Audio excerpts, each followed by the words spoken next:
ba? We are number 1, 6.7 Energy FM Pangga.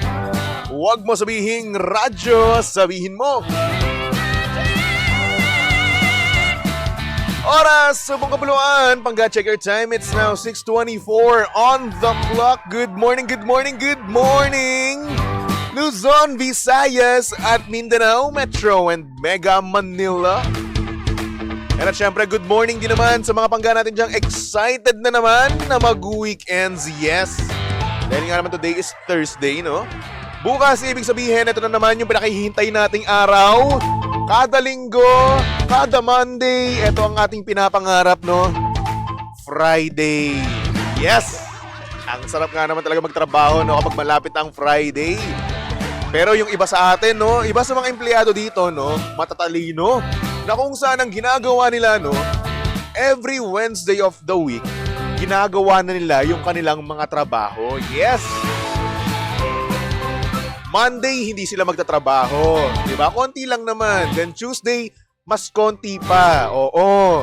And then pagsapit naman ng Wednesday, dyan na sila. Oo. Dyan na mismo sila mag-grind na kung saan gagawin lahat ng workload buong linggo, including mag-a-advance na ng Thursday and Friday. Kasi nga naman iniisip nila, no, pagsapit ng Thursday at Friday, no, hayahay na lang ang buhay, di ba? Chill-chill na lang sila, pakwento-kwento na lang sila, di ba? Makipagtsikahan na lang sila. At ayun na nga, ang sarap nga naman talaga sa buhay kapag nakipagkwentuhan ka na lang, di ba? At syempre, hello din naman, no, sa mga Pangga natin dyan na pumapasok sa kanilang mga trabaho. Hindi para magtrabaho, kung hindi para lang manood ng movie. Diba? Magtrabaho ng konti, oo, sige, bigay natin dun sa kanila. Pero pagkatapos, no, ay naku, wala. Manunood na lang ng pelikula. O, tinamaan ka ba? Eh kasi, patama talaga sa'yo yan eh. Diba? Hello naman, no, sa mga Pangga nating gano'n, no, na talagang tinitake advantage ang kabaitan ng kanilang mga boss. At minsan, no, nagbe-break pa sila ng napakahaba. Ay, nako. Anyway, at least naman, no, isipin na lang natin, no, nagpapahinga lang daw sila. Pero huya, wag ka. Baka naman mamaya, no, grabe naman kasi talaga yung kanilang mga workload din. Nagkataon lang, nung nakita mo siyang nanunood, doon lang siguro nawala, di ba? May mga ganun kasing tao. I know. Pero meron din naman mga ka-empleyado, no, na kung saan ang daming kaaway. Oo. Yung tipong wala namang ginagawa sa kanila pero inaaway niya. Minamalditahan niya, di ba? At syempre, meron ka rin namang katrabaho na sakitin. Oo. Parang every week, no? Every week magkakaroon siya ng ubo at sipon. O hindi naman kaya every month, no, magkakaroon siya ng sick leave, di ba? Ang tawag namin dyan ay katrabahong 11. Bakit 11? Kasi nga naman, palaging may tumutulong uhog. O hello naman sa mga batang 90s, no, na alam kung ano yung 11. At syempre, pag alam mo na yung 11 na yan, no, mag-asawa ka na. Mag-jowa ka na. Oo. Dapat meron ka ng mga anak. Ay, nako. Anyway, since Throwback Thursday nga ngayon mga Pangga, na-enjoy nyo ba ang ating mga solid na tugtugan, no? Solid na throwback songs, di ba? Well, ako, oo. Since old soul nga ako, di ba? Na-enjoy ko yan. Pero syempre, alam mo ba, na mas ma-enjoy mo pa yan kung maglalaro ka rin, di ba? Kasi nga naman, sino ang may ayaw ng fun and exciting na laro, lalong-lalo na kung boring ang oras mo, di ba? Kaya naman kung mahilig ka sa Tong Its at iba pa, tara na sa Game Zone. Fun, believable sa Game Zone dahil you play a real game of Tong Its with real players for free. At syempre may chance ka pang ma-split ng over 34 million pesos at may chance ka pa to claim up to 14,640 pesos daily. Syempre, ang makuhang cash credits ay pwedeng gamitin sa panglaro sa kahit na anong game at kaya rin itong i-cash out. Syempre, ang Game Zone ay may dalawang event araw-araw. So, G ka na ba? Visit gzone.ph and social media account on Facebook, Instagram, and TikTok at tara, Game Zone. Sinasatong it's tara Game Zone at syempre mga pangga, lagi niyo po tatandaan ha na ang gaming ay dapat fun lang. Kaya naman visit pagcore.ph/regulatory or email keep it fun at pagcore.ph. Promo runs from January 1 to December 31, 2025.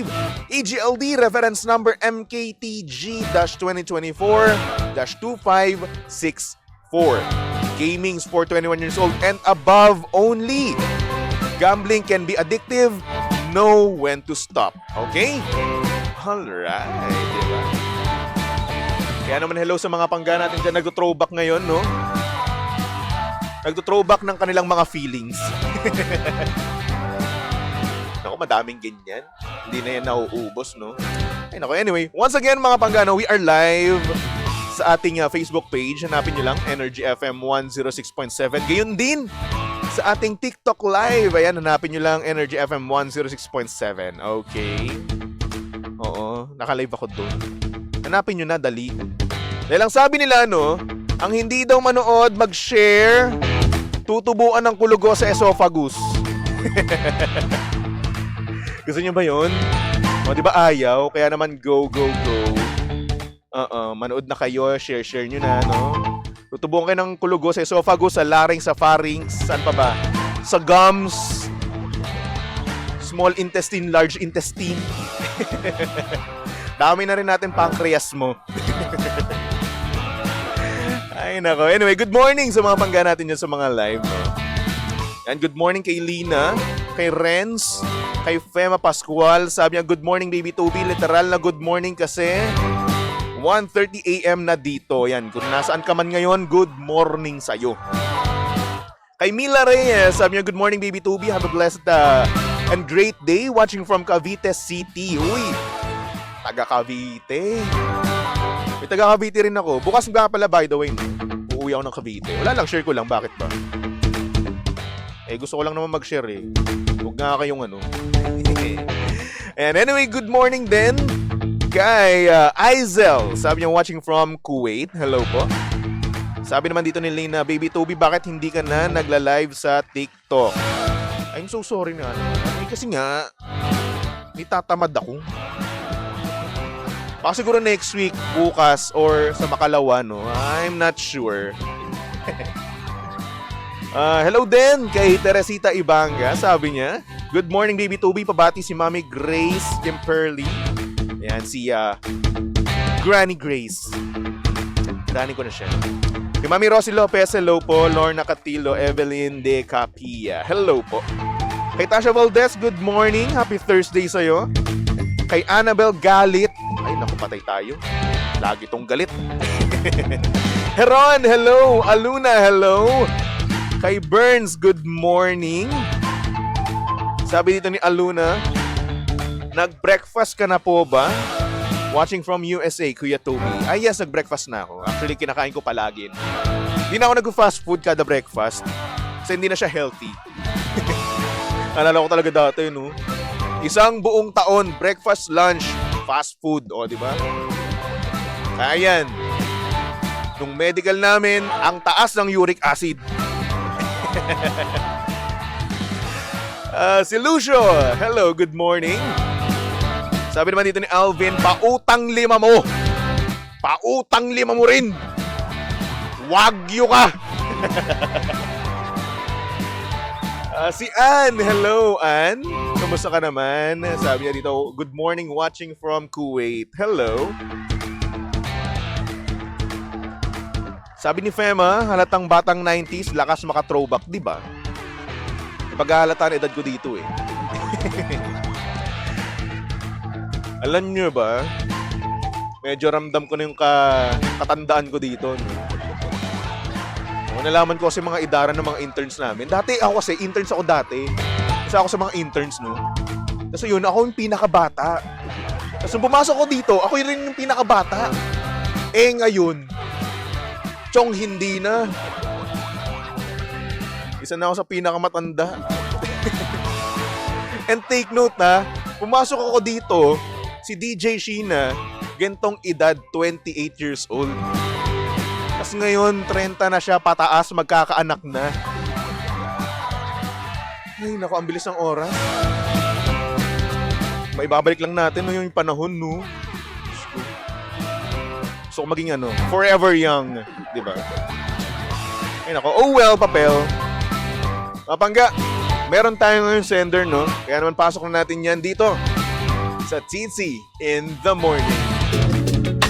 Oh yeah, TT in the morning. Why? Ang aga-aga ha. Tell Toby in the morning.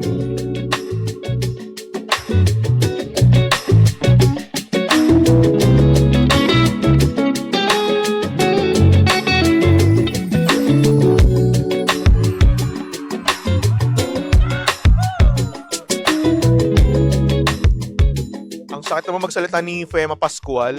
Dito na. Actually, oo. Feeling ko, mga pamangkin ko na sila eh. Anyway, good morning sa mga pangga natin dyang hindi pa rin nakaka-move on hanggang ngayon. At hanggang ngayon, binabalik-balikan pa rin yung mga ginawa nila ng kanilang mga ex. Ito ang storya ng ating sender.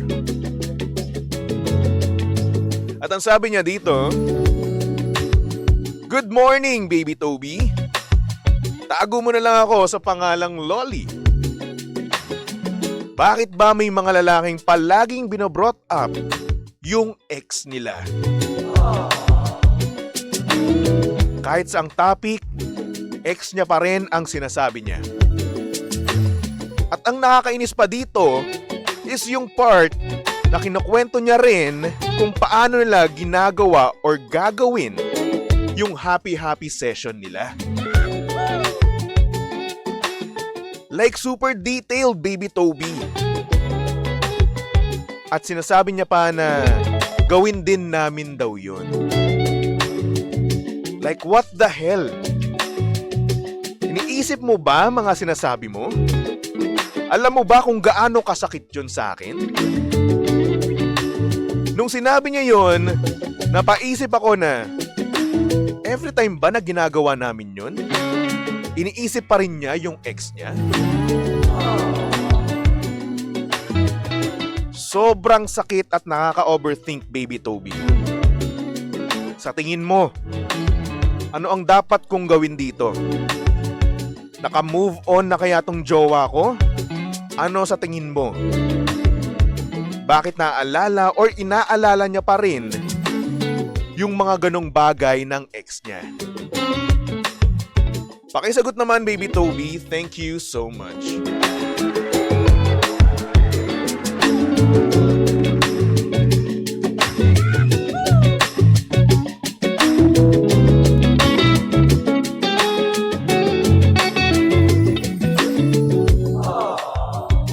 Naman nun. Oh, ang lungkot. Bakit? Isipin mo, no? Yung jowa mo ngayon, iniisip pa rin yung ginagawa nila ng ex niya. Ay, nako. What can we do, di ba? So ngayon, kayo mga panggano, masasabi nyo dyan? PM lang kayo?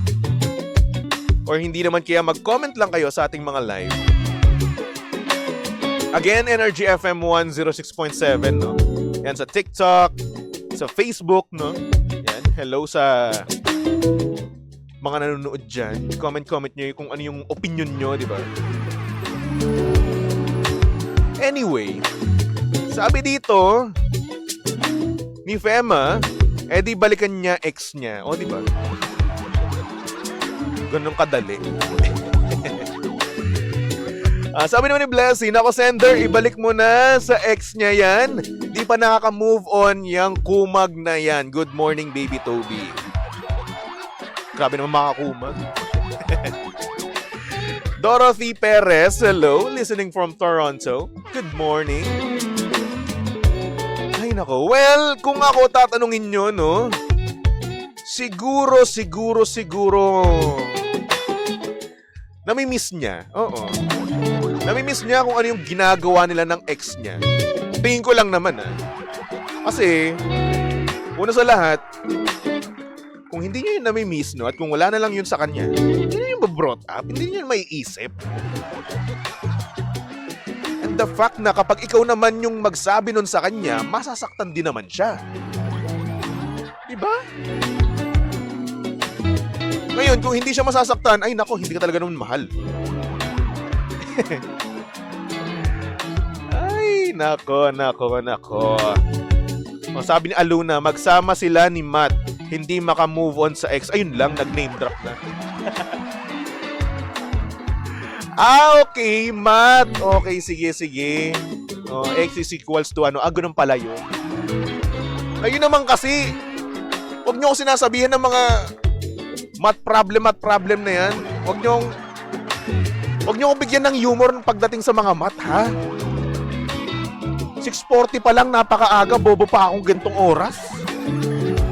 Ang hirap eh. Dude, mag-iisip pa ako. Pero ang ganda ng ano mo, ha? Ang ganda ng reference mo, ha? Ba't wag ngayon at wag din sa akin, ha?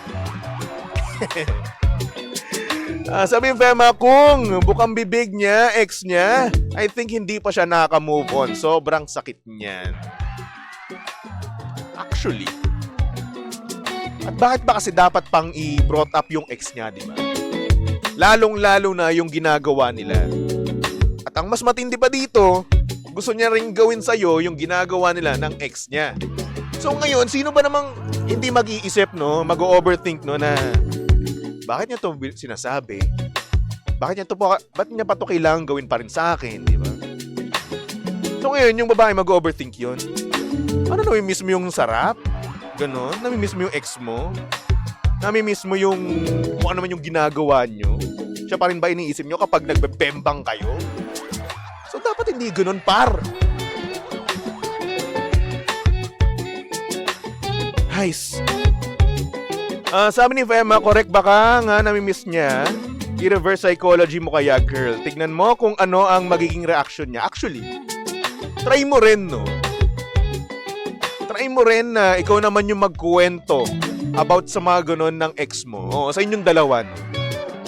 Mga ginagawa mo or ginagawa nyo ng ex mo, no?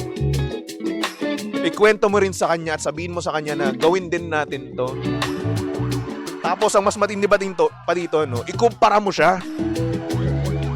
Mas masakit yun. Lalong-lalo na sa size. Ay! Diyos ko. Manliliit yun. Sabi ni Blessy, tulog pa kaluluwa ni Baby Toby, wag nyo muna pag-isipin. Actually, pinag-iisip nyo ako kapakaaga. Huwag nyo rin ang pag-isipin. Nakakatamad. Ay nako, para sa ating sender, no? Siguro, kausapin mo na lang siya. Kasi isa lang naman ang makakasagot dyan eh. Siya lang din naman talaga. Siya lang makapagsabi sa'yo kung ano ba talaga nangyayari, kung bakit niya pa sinasabi yun, no? Ngayon, kung napag-usapan nyo na yan, no, at hindi pa rin siya tumigil, di don't. Move on. Balik mo na siya sa ex niya, no? Siguro nga, yun pa rin yung sign, no, na hindi pa siya nakaka-move on. Which is sad. Ay, nako. Sana nga, no? Sana nga, naka-move on na siya. Sana hindi totoo yung mga iniisip-isip mo, yung pag-overthink mo, di ba? Sabi ni Alvin, ano ba meron sa mga ex kasi? Memories. Nakaraan nyo. Diba? Yung galing niya. Ay, nako. Pag nami-miss kasi, wag muna magjojowa. Gisingin ng brain cells si Baby Toby. Ay, nako, hindi pa. Hindi na yung gigising. Sobrang di ko nang ginagamit utak ko na wala na kulubot eh. Ay nako. Sabi ni Sanders, know your worth. It's a sign to let go of that person na ibang tao ang iniisip while ikaw ang kasama. Medyo, kahit ako hindi ako relate, nasaktan ako sa sinabi ni Sanders. Oo nga. Hindi tayo magpapakamartir, no? Hindi naman tayo tatayuan ng rebulto, di ba? At hindi tayo magiging santo. Sabi naman ni May, aasa pa ba after block and walang paramdam? Huwag ka na umasa. Huwag na. Aasa pa kasi. Sabi ni Francisco, pogi pala si Toby, naririnig ko lang sa radyo. Uy, hindi po talaga. Akala nyo lang, no? Kasi nga naman, 8 ilaw yung nandito sa amin. Ito lang po yung malalaki, no? Hindi pa po kasama doon yung mga maliliit. So, meaning, pag wala ng ilaw at wala ng filter, tsakang-tsaka na po ako. Peki po yan. Sabi naman ni May, totoo po ba yung kapag mahal ka, babalikan ka? Siguro totoo, pero totoo rin naman na kapag mahal ka, hindi ka iiwan. Yan lang naman. Okay, thanks, bye. Ay nako, anyway, para sa mga pangga natin diyang nakaka-relate sa ating sender, no? Sana malaman nyo na yung mga kasagutan sa mga isip nyo, di ba? Tsaka syempre, sana rin naman hindi niya na yung gawin, no? Ang sakit kaya nun. It's so ouchy. Ay nako, anyway, mga pangga, kung gusto nyo magpatawag, mag-send, PM lang kayo, no? Energy FM 106.7 or Baby Toby 1067. Okay? Alright. So since merong gustong bumalik dito, no? Sa ating comment section na si May PH with sparkling stars, no? Sa kanyang username sa TikTok. Sabi niya 2 times na daw siyang binablock. Hindi mo babalikan ka pa? Well, sana. Oh, here's a song from Blue titled If You Come Back. Dito lang yan sa estasyong Same. Pero, iba. We are number 106.7 Energy FM. Pangga, huwag mo sabihing radyo, sabihin mo